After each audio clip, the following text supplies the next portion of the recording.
Thyroid problem அதிகமாக வரத்துக்கு ஒரு முக்கியமான காரணம் டிப்ரெஷன். இதை நான் சொல்லலை.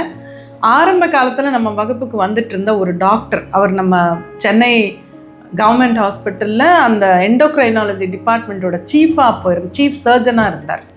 அப்போ நம்ம வகுப்புகளுக்கு வந்துட்டு இருக்கும்போது நான் கேட்டேன் அவரை, நீங்கள் இவ்வளோ பேஷண்ட்ஸ், தைராய்டு பேஷண்ட்ஸ் மட்டும் பார்க்குறீங்க, டெய்லி 100 பேருக்கு மேலே பார்க்குறேன்னு சொல்கிறீங்க, அவங்க வரும்போது ஆரம்பத்தில் ஒரு காமன் ஃபேக்டர் ஏதாவது பார்த்தீங்களான்னு கேட்கும்போது அவர் கிளியராக சொன்னார், தைராய்டு ப்ராப்ளம் இருக்கிறவங்க ஆரம்ப கட்டத்தில் என்கிட்ட வரும்போது நான் நிறைய பேருக்கு பார்த்துருக்கேன், ஏதோ ஒரு மென்டல் டிப்ரெஷன், அவங்களுக்கு சப்ரஸ்ட் இமோஷன்ஸ் இதெல்லாம் இருக்குது, அப்புறம் அது கொஞ்சம் பெட்டர் ஆகுதுன்னு சொன்னார். அந்த மாதிரி ஏன்னா அந்த சக்ராஸ்ன்னு பார்த்தீங்கன்னா விசுத்தி இங்கே இருக்குது. இப்போ நம்ம பேசலான்னு வந்து நம்ம பேசலைன்னா அந்த விசுத்தி வந்து ஓப்பன் ஆகும்போது அதை நம்ம நசுக்கிற மாதிரி. ஸோ டெஃபினட்டாக தைராய்டு ப்ராப்ளம் இருக்கிறவங்க மருந்து சாப்பிடணும், அதில் சந்தேகம் இல்லை. பட் அதே சமயம் உங்களுடைய உணர்வுகளை கொஞ்சம் சில சமயம் வெளிப்படுத்துங்க.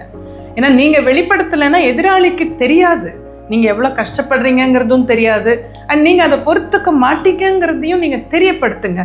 எதுக்கு இப்படி பொறுத்துக்கணும்? சரி, திருமணத்தை உடைக்கணும்னு நான் சொல்லலை. அதே சமயம் இந்த மாதிரி ஒரு உறவுங்கிறது எவ்வளவு கஷ்டம்னு யோசிச்சு பாருங்க.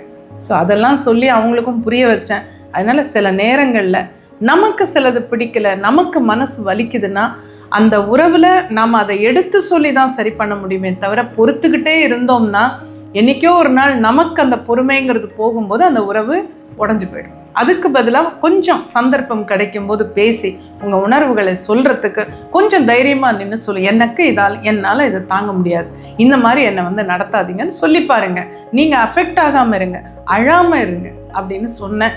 அதை தான் உங்களுக்கும் சொல்லலாம்னு நினச்சேன். இந்த மாதிரி சூழ்நிலை இருக்கிற பெண்கள், சம்டைம்ஸ் அபூர்வமாக ஆண்கள் இந்த மாதிரி ஒரு சந்தர்ப்ப சூழ்நிலையில் மாட்டிக்கிறது உண்டு.